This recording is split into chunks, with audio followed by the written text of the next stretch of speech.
Faire ressortir les points forts et les points critiques de la vie organisationnelle de cette filière miel, c'est l'un des objectifs de cette 9e Assemblée générale du coopératif. Une filière porteuse, révèle ses acteurs. Aujourd'hui, la production du miel tourne autour de 400 tonnes, alors que la consommation est estimée à 1000 tonnes. Donc vous voyez le gap qu'il y a, donc ce qui fait que c'est une filière qui est vraiment porteuse. Néanmoins, ces apiculteurs font face à d'énormes difficultés dans ce secteur d'activité. Il y a la commercialisation, l'accès au marché. Il y a aussi les matériels. Le matériel est souvent insuffisant par rapport à la quantité de produits qui est là.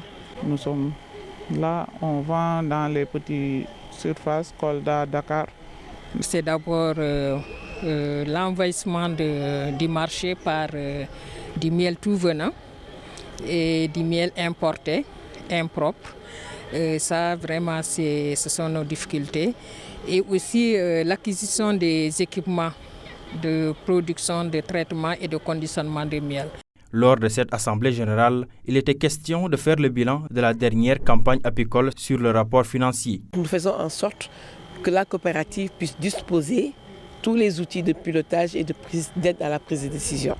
Et nous souhaiterons vivement, à travers les acquis de notre accompagnement, que cette coopérative soit rentable, que cette coopérative soit forte, que cette coopérative soit inclusive dans le sens de l'implication des jeunes, des femmes dans les organes de prise de décision, que cette coopérative également puisse être un modèle pour les autres coopératives qui sont au niveau des régions naturelles de la Casamance. Nous nous voyons dans cela, donc accompagner cette coopérative, c'est donc faire en sorte que les écosystèmes forestiers soient donc durables. À l'issue de cet atelier de diagnostic, des outils ont été administrés. Une feuille de route relative à l'atelier de planification stratégique a été partagée et validée par l'Assemblée.